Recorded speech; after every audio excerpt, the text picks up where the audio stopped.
안녕하세요. 이원재입니다. 내란으로 망가진 경제를 살리겠습니다. 이원재 끝내주는 경제 8월 4일 화요일 라이브 시작하겠습니다. 경제를 살릴 때 한 번에 팍 살리기 어려워요. 바닥에 있기 때문에. 그렇지만 여기서부터 딛고 일어날 수 있도록 한 장 한 장 한 장 한 장 벽돌을 쌓아 올리는 작업을 누군가는 꿋꿋하게 해내야 되거든요. 그 중에 한 장에 오늘 쌓아줬습니다. 그 중에 한 장. 경제하고 상관없는 것 같아 보이지만 사실은 잘 생각해보시면 굉장히 큰 상관이 있는 방송법 국회 통과했습니다. 국민의힘의 필리버스터를 뚫고 통과가 됐는데요. 이 이야기부터 시작해서 마스가 프로젝트 왜 미국 가서 우리 그 조선업이 잘 협력하면서 성장할 수 있다. 이 이야기가 얼마 전까지만 해도 조선업이 망한다고 막 그러고 있었는데 이렇게 뒤집혔는데 이 이야기까지 여러 가지 핫한 뉴스 이정환 슬로우 뉴스 대표하고 같이 살펴보도록 하겠습니다. 안녕하세요. 어서 오세요. 네, 안녕하십니까? 이거는 이정환 대표님의 전공 중에 전공이죠. 방송법. 그렇죠. 야, 이 네. 오랫동안 미디어오늘 사장도 하셨고. 네, 오랫동안 이게 뭐라고 이렇게 시간 오래 끌 일인가. 그리고 네. 사실 그 언론 노동자들이 오랜 수고를 가지기도 하고요. 네. 사람들이 많이 지금 그런 생각도 많이 하죠. MBC 누가 보나, KBS 누가 보나 생각도 많이 하지만 사람들이 위기 상황에 혼란스러울 때 가장 먼저 TV를 또 틀지 않습니까? 그리고 모든 시장의 그 언론사들이 다 자본의 논리, 그다음에 타락하거나 트래픽에 휘둘리거나 할 때 믿고 볼 만한 신문이 있다, 믿고 볼 만한 방송이 있다라는 건 완전히 다르거든요. 다른 이야기고 그런 언론이 하나라도 있다. 영국에는 BBC와 가디언이 있고 미국에는 NPR과 PBS가 있죠. 한국에는 과연 그런 믿을 만한 방송이 있는가 돌아보면 지난 10여 년 동안 정권이 바뀔 때마다 낙하산상이 내려오거나 최근 가장 그 가까운 사례는 그 조그만한 파우치 조그마한 파우치 예, 명품백이라는 세 글자를 말하지 네네. 못해서 그 사람이 박장범 사장이 됐어요. 사장이 됐어요. 그 그게 인터뷰하고. 우리가 지켜봤던 겁니다. 그래서 과연 우리가 KBS를 믿을 수 있나, 믿고 볼 만한 방송이 있나. 그리고 MBC는 또 뭐 가열차게 파이팅 넘치는 방송이지만 또 반대편에서는 또 정권이 바뀔 때마다 반대편에서 공격을 받는 모습을 볼 수 있죠. 그리고 또 뭐 한편으로는 이번에 저는 이게 더 충격이었는데 바이든 네. 날리면 네.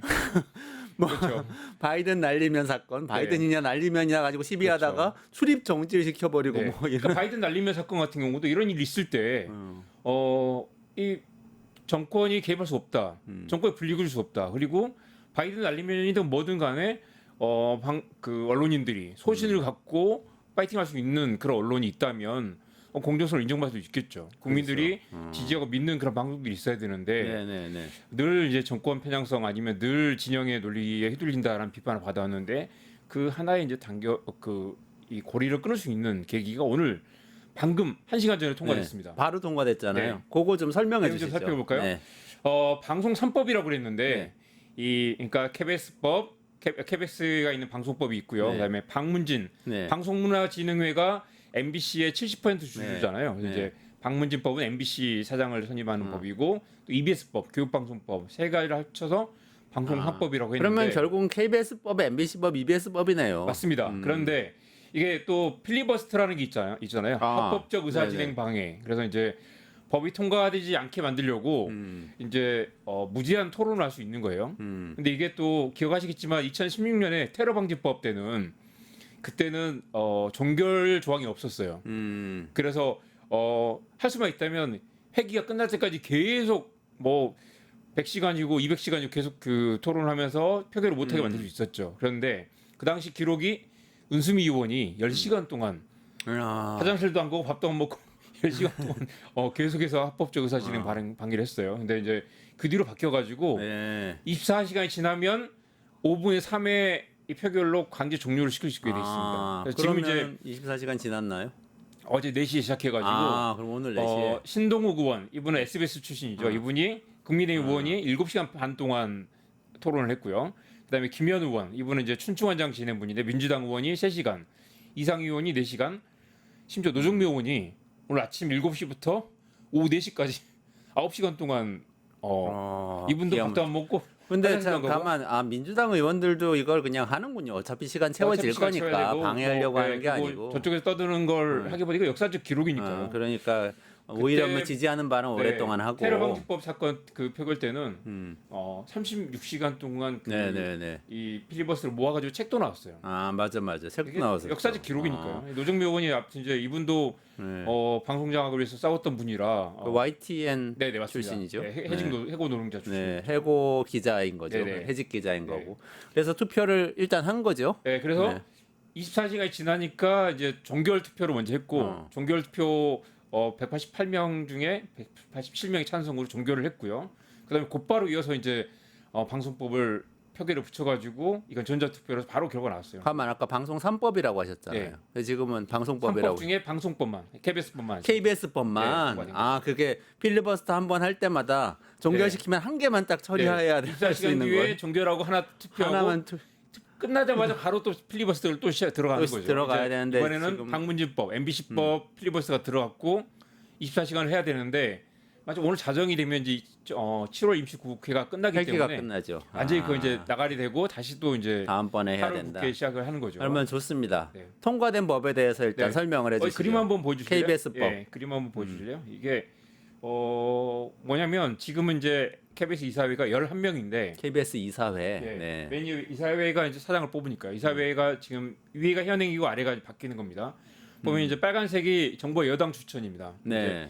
11명 중에 7명을 추천을 하고요. 아. 그러니까 7명이 있으니까 11명 중 7명이면 그냥 마음대로 할 수 있는 거예요. 그리고 윤석열 정부에서는 국민의힘하고 윤석열 정부가 7명을 명을 추천해서 지금 추천하면, 네. 장악하고 있었던 아니 우리 거는- 편이 장악을 하고 있기 때문에 반대편 뭐라고 하거나 말거나 땅땅땅 두들기고 아. 사장을 자르거나 뽑거나 할 수 있는 거죠. 그러니까 대통령을 인터뷰하는 사람이 조그만 파우치하면서 명품백을 뭔가 비호를 해준다거나 이렇게 편파적으로 진행을 하면 바로 맞습니다. 사장을 뽑아줄 수 있는 구조라는 대통령이 거죠. 이번에는 박장범으로 가지라고 하면 이 거수기 이사회가 땅땅땅 두들겨서 뽑을 수 있게 돼 있는 거죠. 네. 그래서 사실 과반이라는 건 과반이 아니라 지금 뭐 66% 정도 되죠. 그리고 과반이라는 건 그냥 뭐든지 할 수 있는 거예요. 그러면 MBC 이사회와 이 KBS 이사회에서 어떤 일이 벌어졌냐면 뭐 표결을 하면 이 소수 야당 추천 이사들이 다 나가버려요. 나가버리면 남아 있는 사람들끼리 7명끼리 자기들끼리 다 반대하시는 분 없으면 통과하겠습니다. 해가지고 다 일사천리 계속 통과돼요. 그렇게. 나머지 4명과 이 3명 이사들은 다 그동안 들러리를 썼던 그런 구조였죠. 그렇게 돼 있던 KBS 법을 지금 아래처럼 바꿨다는 아래처럼 거죠. 바꿨는데 어떻게 바뀌었나 보세요. 이게 지금 네. 이제 지금은 쪼개가지고 국회 추천이 6명밖에 안 됩니다. 그리고 시청자위원회에서 2명, 보라색이 국회 추천이네요. 네, 보라색이 추천이고 나머지를 이제 다 직능이나 대표자들로 채운 거죠. 국회라고 하면 근데 뭐 여당도 있고 야당도 있고 야당도 네. 여러 개가 있고. 정확히 비율은 나누지 않았지만 6명을 또 이제 여야가 좀 나누겠죠. 그래서 이제 뭐 반반씩 할 수도 있고 뭐 다수당이 뭐 좀 더 가져갈 수 있는데 네네. 뭐 어떻게 하든 간에 국회가 지금 6명. 그럼 만약에 이걸 반반씩 하더라도 그러면 민주당이 3명밖에 안 된다는 거죠. 전체 명수도 늘어난 것 같은데. 명수 늘었습니다. 그러면 몇 명인가요? 지금 지금 15명이죠. 15명이죠. 15명 중에서 6명만 네, 국회가 맞습니다. 추천하고 네네네. 나머지는 어떻게 되죠? 나머지는 그러니까 시청자위원회 2명, 네. 그다음에 종사자, 임직원들이 3명, 네. 학회, 언론학회나 방송학회에서 또 네. 추천하고 변호사단체, 민변을 추천할 텐데 네. 이게 사실은 이제 논란이 됐던 건 학회와 변호사단체를 지정을 안 해서 막 이게 이제 보수적인 언론단체를 뭐 사실 야매로 만들어가지고 추천을 그래서 공언연이라는 게 있었죠. 공정언론심의연대가 있는데 사실 뭐 언론단체들이 많은데 갑자기 급조한 보수 언론단체를 만들어가지고 이걸로 대체할 수 있는 거 아니냐. 그러면 이제 이렇게 만들면 여전히 뭐 이렇게 정권이 좀 개입할 수 있는 거 아니냐라는 우려가 여전히 있습니다. 그렇지만 분명한 거는 정권의 개입, 정치권의 개입을 확 줄였죠. 줄인 건 확실하네요. 오늘 나온 이야기는 뭐였냐면 지금 11명 중에 7명 할 때는 64%예요. 네네. 그런데 지금 이제 15명 중에 4명이면 27%로 줄었습니다. 그러니까 그렇기 때문에 한 정부와 여당이 추천할 수 있는 몫이라고 네네. 간주할 수 있는 몫이 네. 그렇다는 거죠. 그래서 이건 정말 좀 인정해줘야 되는 많이 게 줄었네. 이재명 정부가 정권을 잡았잖아요. 네. 그 압도적인 다수 여당이잖아요. 아, 이제 우리가 마음대로 할 수 있고 우리가 낙하산 내려보낼 수 있는데 그걸 일단 포기한 겁니다. 그러네요. 포기한 거고 우리가 64%를 쥐고 과반을 쥐고 휘두를 수 있는데 이걸 확 줄여가지고 3분의 1 미만으로 줄인 상황이죠. 어쨌든 그 KBS의 직원들과 네. 시청자와 네. 또 학계 시민단체, 네. 뭐 변호사단체 네네. 이런 데에 좀 몫을 훨씬 더 많이 줬다. 맞습니다. 그래서 이것만으로도 사실은 이제 그동안 수많은 노동자들이 싸웠고 지난 뭐 이명박 정부 때부터 계속해서 투쟁하고 뭐 108일 투쟁도 하고 그랬고 수많은 노동자 해고되고 심지어 뭐 그 감옥도 갔다 오고 하면서 만들었던 그게 지금 부족하나마 이렇게 된 거죠. 원래는 그래서 뭐 BBC처럼 이사회를 200명을 해가지고 그렇게 많아요, BBC는? 다수 시민들이 참여해가지고 이렇게 하게 하자라는 이제 시민이사회구나. 네, 그랬는데 그런 것까지 나왔었는데 네. 거기까지 못 갔지만 과도기적으로 굉장히 다수의 이제 참여를 반영하는 그런 구조로 바뀐 거죠. 어쨌거나 한쪽 방향으로 누가 정권을 잡았다고 해서 확 끌고 가지는 맞습니다. 못하게 만드는. 지금은 이제 만약에 거죠. 그러면 이제 박장범을 해보자 아니면 누구를 해보자 뭐 했을 때 그게 마음대로 쉽지 않을 거고 여기에 뭐 심지어 다른 학교도 있을 거 아니에요. 뭐 변호사 단체도 있을 거 아니에요. 그 사람들이 압도 한쪽에 서가지고 정권을 편향적인 걸 만든다거나 뭐 반대를 하거나 아까 200명을 늘려보자 했던 거는 누가 몇 사람 휘둘리지 않게 누구의 입김을 받아가지고 휘둘리지 않게 아니면 또 나를 뽑아준 사람이 누구니까 여기 충성해야 돼라는 걸 수가 많아지면 더 어려워지게 되잖아요. 네네네. 지금 현행 제도는 대통령이 나를 뽑아줬으니까 대통령이 충성해야 돼라는 그런 구조를 깬다는 것에서 이 큰 의미가 있습니다. 일단은 KBS 법이니까 이건 네네. KBS만 바뀐 거고 오늘 바뀐 거. 네. 그 다음 법안은 네. 나중에 처리하겠다고는 했지만. 그렇죠. 근데 놀라운 게 이 방문진법 MBC 법이잖아요. 이게 네네네. 이제 8월 임시국회가 열리면 통과될 텐데 네. 그게 8월 20일에 열려요. 21일.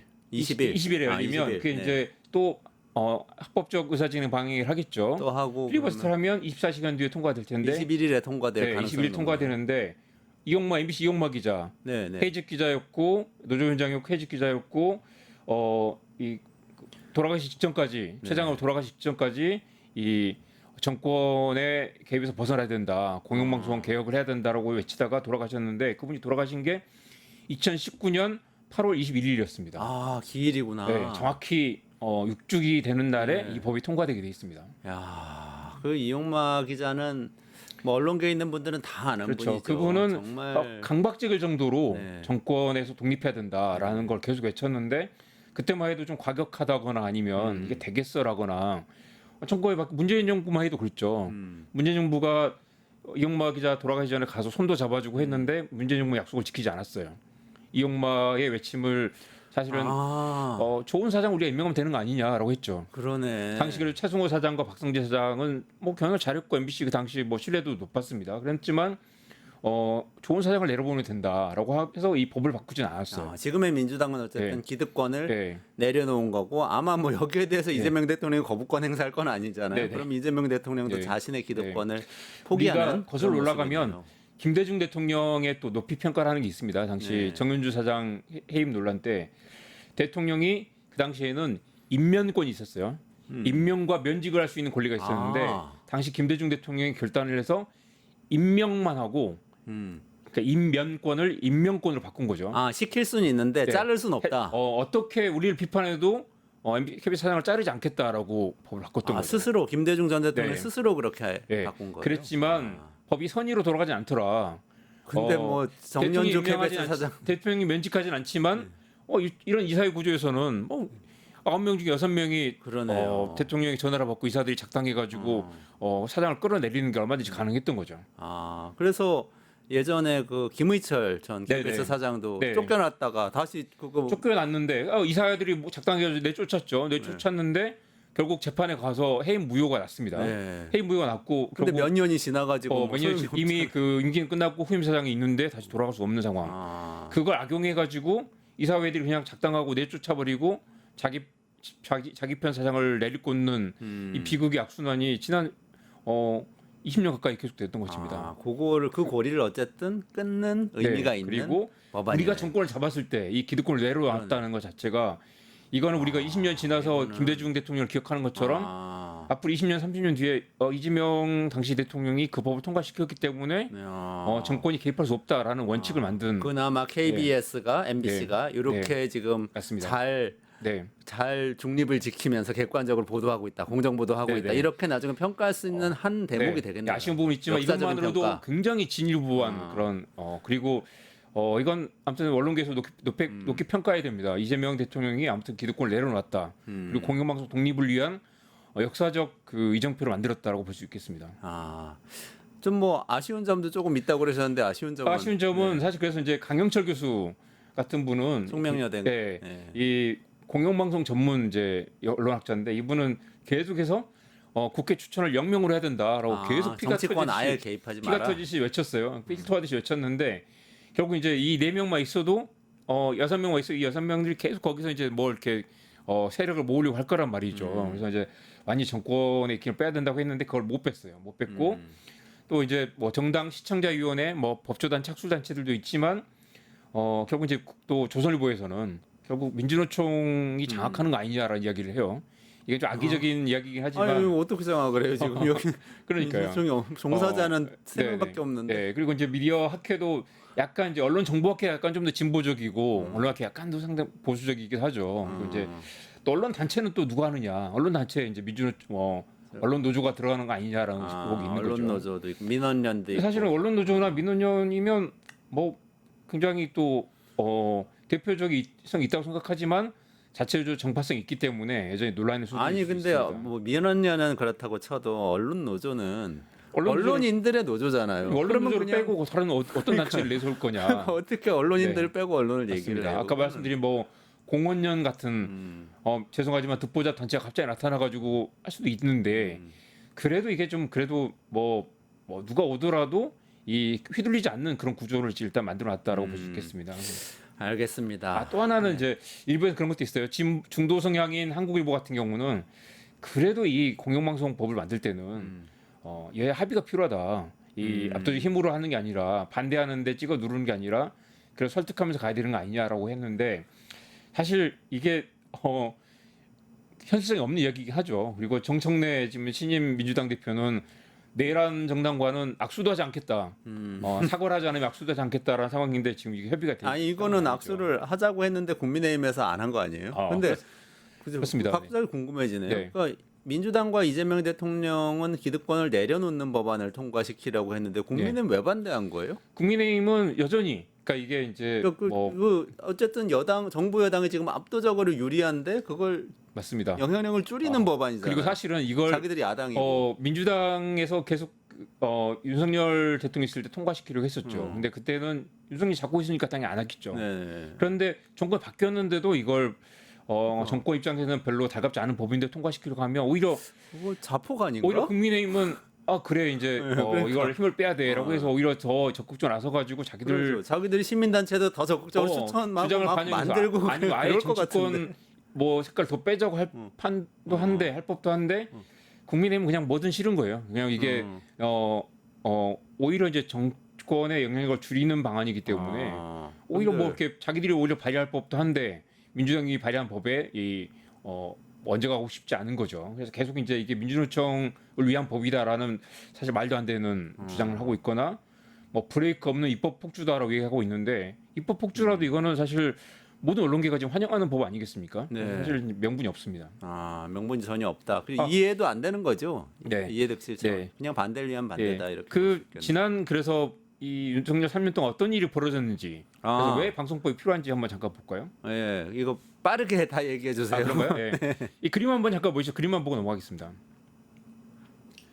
보시면 이게 이제 방송법과는 좀 다르지만 이게 이제 방통위잖아요. 방통위 구성이 이 방송에서 몇 번 보여드렸을 텐데 5명인데 처음에 이제 네. 윤석열 정부 출범 때는 민주당 셋, 이 국민의힘 둘이었잖아요.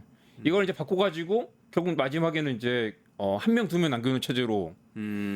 다행이죠. 예. 가만 근데 이거는 이번에는 방송 3법에는 안 들어가요. 안 들어갔죠. 이 이것도 결국 이제 구성안에. 후속으로 될 텐데 제가 말씀드린 건 이제 방문진과 방통위와 이건 방송통신심의위입니다.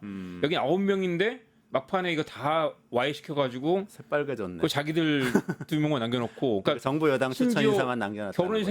결론이 생겼는데 뽑지도 않고 대충 2명, 3명 남겨가지고 자기들 입맛대로 처리하면서 네. 이때 무슨 일이 있었냐면 몇 가지만 볼게요. 네. 바이든 날리면 사태 때 MBC 뭐 맞아. 전용기 안 태우겠다 했고 그건 뭐 그런데다가 MBC 또 방통위에 시켜가지고 과징금을 때렸어요. 네. 또 뉴스타파의 김만배 인터뷰 있었죠. 네네네. 결국 이거는 그 합리적인 문제적이었다라는 게 이미 다 드러났고 뉴스타파의 보도 자체는 뭐 이 당시 신앙임 전문위원과의 뭐 이제 그 거래가 논란이 있었지만 보도 자체는 문제가 없었다는 것은 이미 결론이 났습니다. 났는데 그 보도를 인용 보도했다고 과징금을 또 때렸어요. 그 과징금을 한 건 결국 방통위와 방통심의가 저렇게 빨간색으로 인용보다는 다른 언론사들. 네. 정작 뉴스타파는 인터넷 신문이기 때문에 징계할 방법이 없고요. 표현의 자유, 헌법에 보장된 표현의 자유이기 때문에. 그런데 방통위 방통심의를 장악하고 있기 때문에 공영방송은 방송사들은 과징금을 마음대로 때리고 그걸 문제 삼아가지고 이사회와 경영진과 사장을 해고할 수 있는 그런 만행을 저질렀던 거죠. 결국 그랬지만 결국 재판 가서 다 해임 무효, 해촉 무효가 나가지고 다 복귀했습니다. 100% 복귀를 했어요. 이런 일들을 벌이면서 방송을 장악하려고 했던 거죠. 그러면서 아까 말씀드린 그런 이 박장범 그러니까 파우치 사장 같은 사람을 낙하산 앉혀놓고 그걸 자기들이 장악한 상태에서 이 방송을 쥐락펴락하려고 했지만 안타깝게도 그 파우치 사장 같은 사람 데려놓고 방송을 장악하고 여론을 쥐락펴락하려고 했지만 그렇게 여론이 움직이나요? MBC KBS를 장악한다고 해도 장악이 안 되죠. 안 되고 사람들이 MBC KBS만 보는 게 아니라 이 여론에 들끓는 걸 어떻게 막을 수 있겠어요? 결국은 그래서 폭주해가지고 언론을 장악하려고 하다가 이 비판의 귀를 닫고 있으면서 이 몰락을 자초한 그런 완전히 안 좋은 사례가 사례로 끝나갔던 것입니다. 유튜브만 보다가 그렇게 된 것 같네요. 앞으로는 그래서 이제 KBS법이 통과됐기 때문에 바로 이제 이 법이 발효가 되면 KBS 이사회를 다시 구성한 작업이 지금 바로 발효되면 거고 진행할 수 있군요. 이사회에서 이제 박장범을 바로 해고하지는 않겠지만 이제 뭐 박장범이라도 임기를 보장해야 되겠죠. 그렇지만 이제 박장범에 문제가 있다면 KBS에서 당연히 이제 이사회에서 박장범 사장을 내보내는 절차를 밟을 거고요. 당장 마음대로 경영하진 못하겠죠. 네네. 일단 뭐 보도 방향도 네. 이 사장이 개입하기도 어렵겠죠. 박장범 이분은 또 뭘까 바람보다 빨리 눕는 분인가요? 이 정권이 바뀌니까 잘 맞춰. 방송법 통과돼야 된다 그런 말을 또 하셨어요. 그래가지고 실제로 이분이 뭐 방송법이 자기를 지켜줄 거라 생각할지도 모르겠지만 아마 이 전례를 만들기 위해서라도 박장범 임기를 보장하고 박장범 임기가 끝날 때 정말 이제 정말 원칙대로 시민 추천인단을 구성하고 시민 추천인단에서 선출된 후보 중에 3명을 추천한 그 중에 이제 1명을 이사회에서 선출하게 되는 그런 이 뭘까요? 이제 원칙적인 정권 교체를 만드는 원칙적인 이제 경영진 교체를 만드는 그런 모델을 만들어야 되는 그런 과제가 남아 있습니다. 정상화한다 이 얘기죠. 네. 알겠습니다. 여기까지 하고요. 조선업 이야기로 넘어가야 되겠어요. 네. 조선업 은퇴한 조선업 장인들이 마스가 프로젝트, 그러니까 마스가라는 게 메이크 아메리칸 쉽빌딩 그레이드 어겐, 그러니까 트럼프한테 이 빨간 모자 쓰고 가서 보여줬던 그 우리의 아이디어죠. 최근에 또 신기했던 건 뭐냐면 조선일보가 그 조선 말고 이 조선일보가 달마다 그 조선업의 부흥을 일면 머리기사로 내보내고 있어요. 3회 시리즈를 내보냈는데. 보수 신문 입장에서도 이 조선업의 부흥이라는 건 사실 가슴 뛰는 이야기죠. 그러니까 정주영 회장이 영국 가가지고 500원짜리 지폐 보여주면서 우리가 1000년 전부터 조선업 했던 민족이다. 그래가지고 심지어 이 공장도 안 짓고 일단 수주를 먼저 한 다음에 조선소도 없는데 수주부터 해가지고 심지어 그 도크가 없어가지고 맨바닥에 놓고 조립을 했다는 거 아니에요? 그래가지고 펀딩을 받은 다음에 4년 만에 처음으로 배를 만들었습니다. 그게 그 저력이 있는 그 가슴 뛰는 보수의 신화잖아요. 근데 그걸 지금 다시 하고 있는 거예요. 그리고 그 몰락해가던 그 조선업 다 망해가고 사양산업이고 정부 지원받아가지고 겨우 버티던 조선업이 지금 살아나고 있죠. 그리고 미국은 자기들 군함을 못 고쳐가지고 한국에 군함 고쳐달라 한다는 이야기도 있고요. 그랬는데 이번에 이제 필라델피아 조선소를 만들었죠. 하나에서. 그래서 거기 미국의 해군부 장관이라고 있기 때문에 거기 와가지고 필라델피아 조선소를 보고 가서 한국의 조선업의 경쟁력이 뭐냐라는 거 물어보기도 하고요. 그래서 지금 중국이 1위, 한국이 2위이기 때문에 미국은 한국의 손을 빌려가지고 조선업의 부흥을 하려고 하고 그 또 마스가 모자를 20개 만들어가서 이 동대문에서 만들어갔다는 거 아니에요. 그래가지고 나눠줘서 그걸 트럼프한테 만족했다고 하는데 재밌는 감독적 이야기는 계속 또 있습니다. 그래서 이제 말씀하신 것처럼 조선업 장인들이 한국의 그 조선업 재직자가 4만 명 정도 되는데 그 중에 이제 기술 명장이 29명, 기능장만 2,249명인데 이분들이 다 용접, 도장, 배관 등의 그 전문가들인 거죠. 근데 요새 퇴직도 엄청 많이 한다면서요. 퇴직을 많이 1,000명씩 퇴직을 하는데 연세가 드셔서 네네. 정년 퇴직하시는 전세가 거죠? 들어서 퇴직을 하고 1,000명씩 네. 한 해 1,000명씩 네네. 엄청 그런데 그 퇴직자들 중에 이제 그 장인들을 이제 미국으로 데려가서 그분들이 이런 걸 어떻게 야. 하세요라고 물어보고 야. 이건 이렇게 하지라고 이제 또 알려주고 그분들이 또 이 진짜 거북선의 나라 노하우를 같아. 조선업이라는 건 그 건설과 달리 이 공면이 있기 때문에 모든 철판을 다 수작업으로 만들어야 된다는 거예요. 이제 그 배가 있으면 수천 조각의 철판들을 이 매끈하게 이 용접하는 그 기술들이 한국에만 있는데 네. 그런 것들을 미국에 지금 가르쳐주고 있다는 거죠. 아. 근데 이제 딜레마는 한국도 이 사양 산업을 거치면서 한때 20만 명이었는데 이게 고용이 8만 명까지 줄었다가 다시 지금 좀 늘어서 11만 명인데 네. 그 늘어나는 과정에서 상당 부분 이제 외국인 노동자들로 채웠습니다. 아. 그래가지고 이제 왜냐하면 안타까운 부분인데 우리 양승훈 교수님도 그런 얘기 많이 네네네. 하셨죠. 그러니까 이 조선업 공장에 가면 워낙 그 근무 시간이 길고 몸이 축나고 임금은 적고 하니까 이제 그게 젊은이들 안 와서 어차피 이 뭐 그래도 이렇게 그 일을 하면 연봉 5천 7천을 받는데도 젊은이들 안 온다는 거예요. 힘들고 이 미래가 없다고 생각하니까 그리고 외국인 노동자가 많으니까 그걸 상당 부분 외국인 노동자들로 채워서 사실 그게 이제 기술의 이전이 좀 한국은 어느 정도 대가 끊기는 그런 상황인데 지금 상황을 보면 다시 조선업의 부흥이 다시 다가오고 있는 거죠. 그래서 여전히 이제 한국이 어떤 이 기술력을 다시 경쟁력을 키울 것인가 굉장히 중요한 과제이고 또 미국 조선소와 연결시켜서 이제 한국이 또 다시 조선업의 강국이 된다면 다시 이걸 어떻게 잘 키워서 산업의 부흥으로 이어갈 것인가. 그리고 우리가 그동안 제조업의 부흥이라는 걸 너무 좀 간과했던 게 아닐까. 어차피 제조업은 몰락했어. 왜냐면 조선업은 사양 산업이고 자동차와 조선업은 다 중국으로 넘어가고 있어라는 걸 너무 당연하게 받아들였는데 이번에 미국을 보면 그걸 다시 살리려고 국가적인 자원을 다 동원한다는 거죠. 한국도 여기서 한번 교훈을 얻어야 되지 않을까. 그리고 우리의 네. 놀라운 기술력, 네. 기술 장인들의 시대가 다시 온다는 거죠. 알겠습니다. 특히 퇴직하는 천분이 미국에 가신다고 생각하면 정말 놀라운 비전인데요. 네. 이거 하여튼 지켜봐야 될 것 같고 요 이야기 양승훈 경남대 교수하고 어제 나눴거든요. 영상 나중에 찾아보시면 여기에 정말 놀라운 조선업 이야기가 더 많이 있습니다. 찾아보시고요. 이정환 대표님 여기서 오늘 인사드려야 될 것 같아요. 조금만 기다리시면 강정수 박사하고 AI 이야기 이어갈 텐데요. 오늘은 엔비디아, 팔란티어 비롯해서 많은 미국의 빅테크 기업들이 실적을 발표하고 있는데 굉장히 놀라운 결과가 나왔다고 하니까 끝까지 들어주시고요. 이정환 대표님 여기서 인사드리고 보내드리겠습니다. 고맙습니다. 네, 고맙습니다. 유튜브 구독하고 실시간 채팅과 댓글을 남기시면 매일매일 7,000TTCO를 드립니다.